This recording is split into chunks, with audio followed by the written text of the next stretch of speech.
Assalamu alaikum wa rahmatullahi wa barakatuh. How's it going? I hope all is well, inshallah.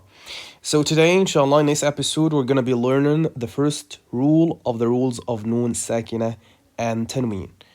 In a previous episode, we learned together what are the rules of Noon, Sakinah, and Tanween, and why are Noon, Sakinah, and Tanween sharing the same rules. You can check it out.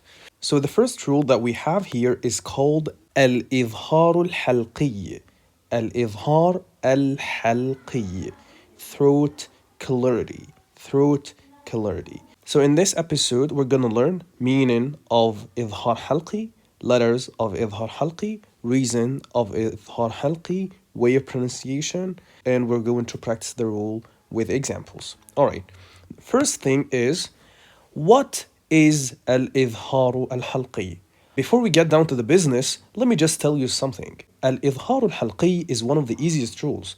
Why? Because actually you do not do anything. You just pronounce everything clearly as it is. You don't change, you don't turn, you don't merge, you do not do anything.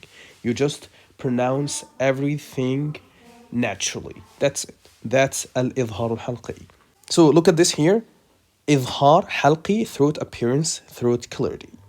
It is to pronounce the sound of Nun Sakina and Tanween clearly without any change. So no merging, no hiding, no changing.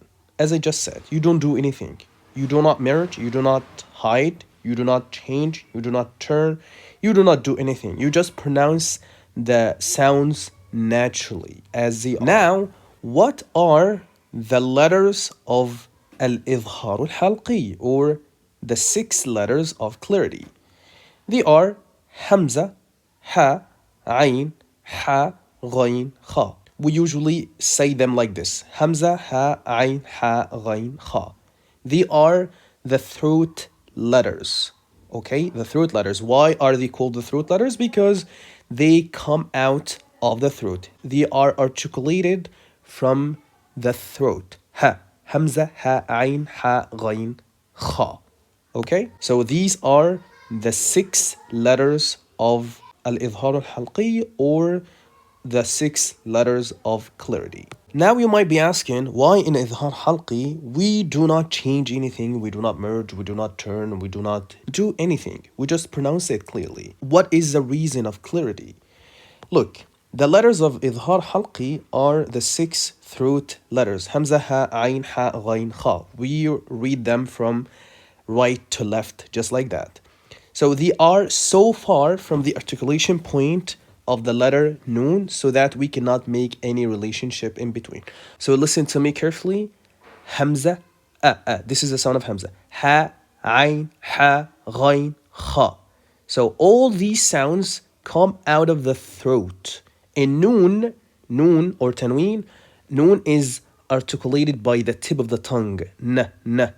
Okay, as we said in a previous episode, the way to pronounce Noon, you just let the tip of the tongue touch the upper gum behind the upper incisors, like this, N. So the articulation point of the Noon is so far from the articulation point of the throat letters, or the letters of Izhar, so that we cannot make any relationship in between. This is the reason of clarity. This is the reason we don't change, we don't do anything in this rule. All right, so now, how to pronounce this rule? How to pronounce Al-Izhar al-Halqi? As I just said, it's really easy and simple because you do not do anything. So, whenever you find the Noon Sakina or Tanween is followed by one of the 6 throat letters, Hamza, Ha, Ain, Ha, Ghain, Kha, just say it clearly. Pronounce the Noon Sakina or the Tanween clearly and do not change anything. You don't have to do any effort. Just pronounce them as they are naturally. The rule of clarity can be applied in one word or even in between 2 words. Inshallah, we're going to see this in the examples. And this means that if Noon Sakina is followed by any of the throat letters or the Izhar letters in one word, we should apply it. In between 2 words, we still have to apply it too. Okay? In case of Izhar Halqi, Noon Sakina carries a sukun sign on top of it, and Tanween takes one of these shapes. So now you might be saying, why does it take a sukun? I think it should actually take a sukun. But here the thing is, in the rules of Noon Sakinah and Tanween, you will notice that Noon doesn't take any vowels. Even if it should take a sukun, it doesn't take a sukun except for the case of Izhar. Okay, so in case of Izhar, it takes a sukun. And this indicates the Izhar rule. So whenever you find the sukun on top of the noon, know that you should apply the Izhar and you should say it naturally. And also Tanween takes these forms. Two fathas, two kasras, or dhamma with this thin on top of it. It doesn't take two dhammas. It might be a bit complicated, this point in particular, but believe me, once you get used to that, inshallah, it will be really easy and simple. Now it's time to practice this rule, this izhar, with examples. Okay, listen to me carefully, please, and try to pause and repeat. كفوا أحد حاسد إذا عنه من خوف. So you might have noticed that I said kufuwan ahad. I didn't say kufuwan. I didn't do anything. I just say kufuwan ahad. See, it's really easy. Hasidin idha. And here in these two words, I applied idhar in between two words. And the word anhu, I applied in only one single word. All right, the second line.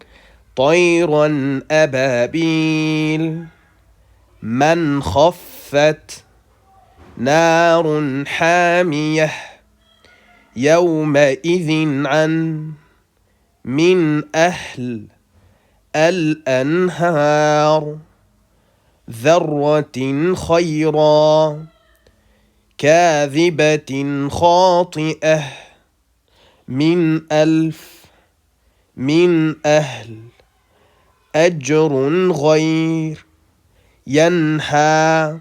So this is the end of our episode. I hope that was beneficial and clear for you. So before you end the video, please do not forget to do this homework. You should search for all Al-Izhar al-Halqi rule, then apply it correctly. And as usual, leave a comment and let us know if you have any difficulties or any questions. Thank you so much for watching, and I will see you in the upcoming video. Assalamu alaikum wa rahmatullahi wa barakatuh.